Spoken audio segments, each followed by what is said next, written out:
да презентираме пред инвеститори. Въпреки че ще имате достъп до слайдовете от тази презентация, моля ви, не използвайте самите слайдове за презентация на вашия проект. Доста често в нашата програма Моби студентите се опитваха да използват същите слайдове, без добре да обмислят какво точно искат да представят.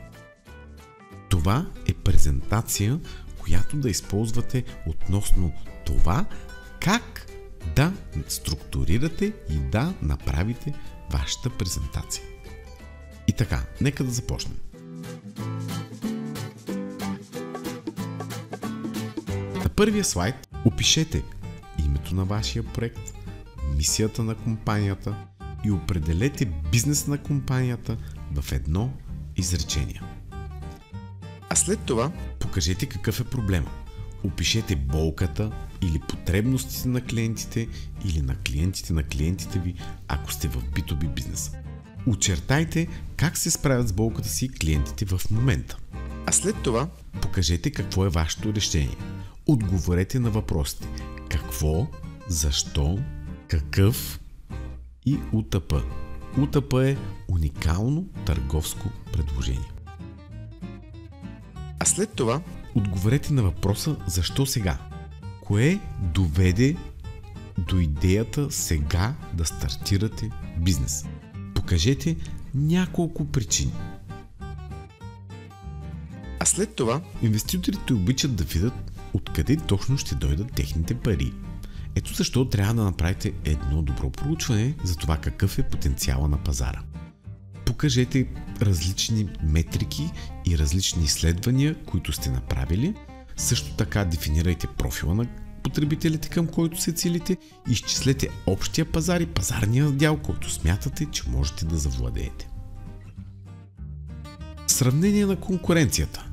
Вече минахме през лекцията за конкуренция, така че трябва да знаете основните неща, но ето тук в детайли може да опишете кои са вашите основни конкуренти, какъв пазарен дял имат, какви предимства имат те, какви недостатъци, къде може да ги биете и така нататък. Защото всеки един инвеститор иска да знае срещу кого ще се сравновават неговите пари. После покажете какъв е вашия продукт. Опишете продукта като негови характеристики, функционалности, ако имате патенти, някаква друга интелектуална собственост и така нататък. Също така опишете плановете си за развойно и внедрителска дейност. А след това им разкажете за вашия бизнес модел. Откъде ще дойдат парите? Какъв ще е модел за дистрибуция? Какъв ще е LTV или Lifetime Value, т.е. какъв е средния размер на приходите от клиент и каква е неговата жизнена стойност. Ще бъде ваш клиент за 1 година, за 3 години, за 5 години.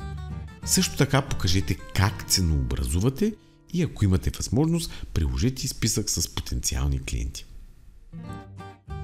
Следващия етап е да представим нашия екип. Сложете по една хубава снимка и посочете кои са основателите, кои са мениджърите, ако имате борд на директорите, кой влиза в борда на директорите и кратки описания и контакти. Какви са финансовите параметри?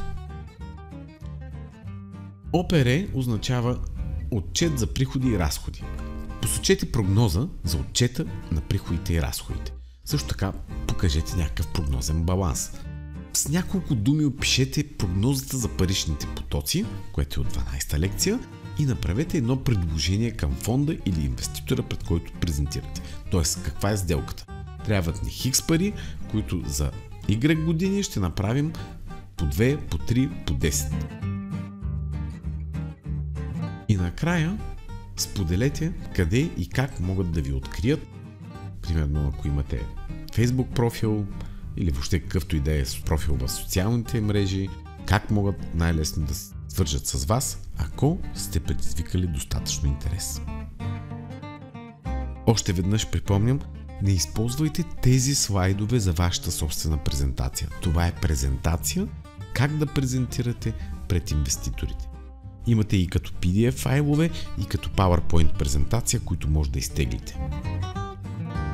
Благодаря ви!